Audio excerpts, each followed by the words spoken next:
Hello everyone, it's so easy to make beer. The ingredients you need are some dried hops, some malted barley, this is Maris Otter, 3 kilograms, and I'm using some amber malt as well, 500 grams.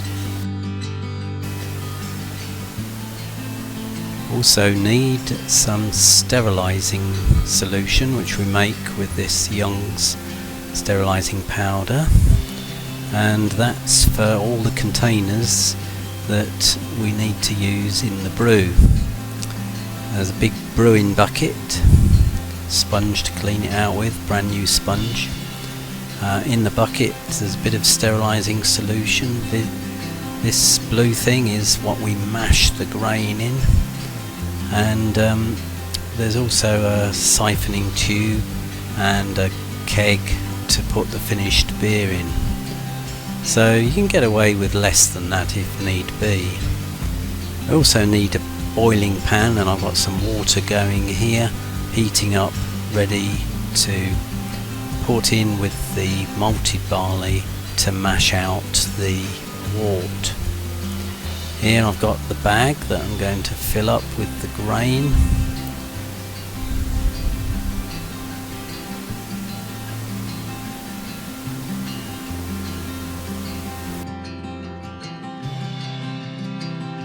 It's necessary to keep checking the temperature of the water. I need to get it up to about 75 centigrade, so that when I put it in with the grain it drops down to about 65 degrees centigrade, which is the right mashing temperature.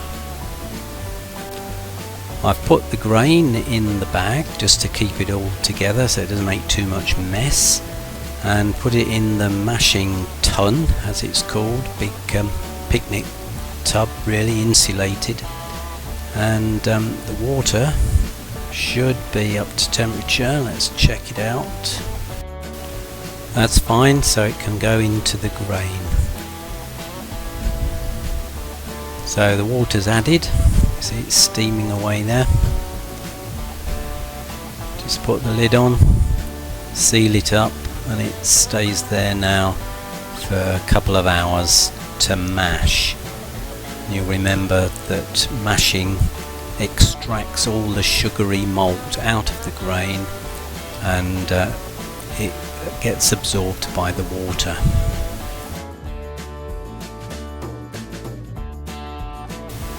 Here we are then, 2 hours later, and we've got a lovely brown liquid coming out. It's browner than I showed you in the glass just now, because of course this has got some amber malt in it as well. The glass of malt I showed you just now was just the plain ordinary malt. Right, well now we've put it all in to the bin, and we're going to get that up to boiling temperature now. While we're waiting for it to boil, we'll measure out the hops.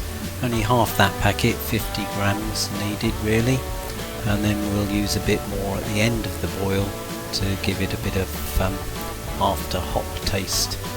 Here we are then, boiling away just about. We'll need it boiling a bit more vigorously than that once we've got the hops in there. Pop them in,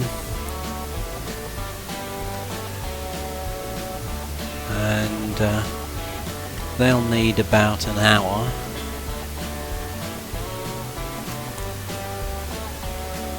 Yeah, boiling away nicely now. Need to leave that for an hour.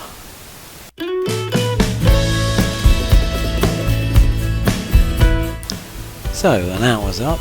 I've got the fermenting bin ready there, and some extra dried hops just to add a bit of extra flavour as I pour the wort over it.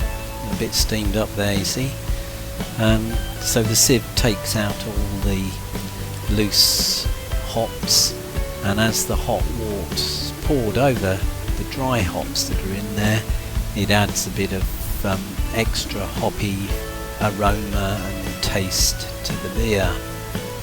That made about 10 litres of wort, and I've just topped it up with cold water water now to bring it up to 15 litres.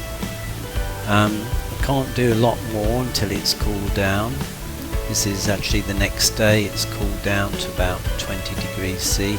This is called a hydrometer that I'm putting in there, and it measures how much sugar basically there is in the wort.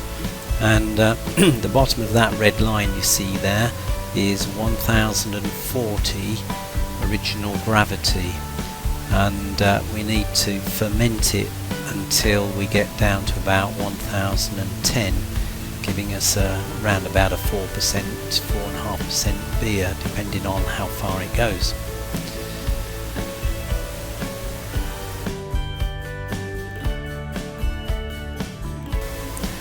Right, now it's ready to sprinkle in the dried yeast.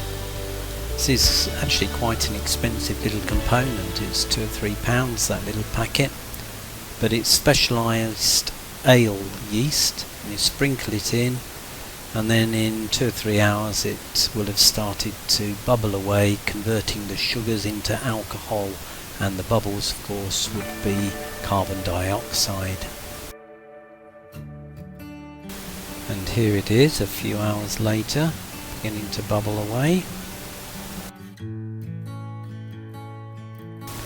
And again about 24 hours later.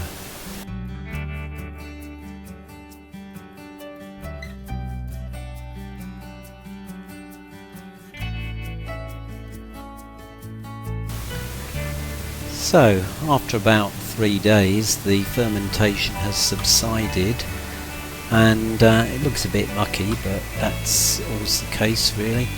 What I need to do now is check its specific gravity, and if it's down to 1010, which I'm fairly sure it will be, I can then rack it off the sediment, the muck that's at the bottom of the tank, and put it into a keg where hopefully it will clear and finish. So siphon tube attached, and here it is draining out of the fermentation bin into the keg, which I'll seal up in a little while once it's fully drained.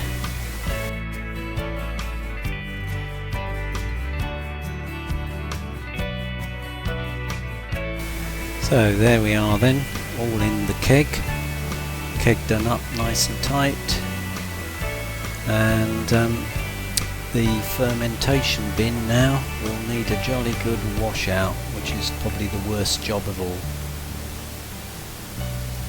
The beer takes at least 2 weeks to mature in the keg, and if you then go on to bottle it, it can last a year easily, unless you drink it all of course. With the ingredients costing less than £10, works out at about 70p a pint or so.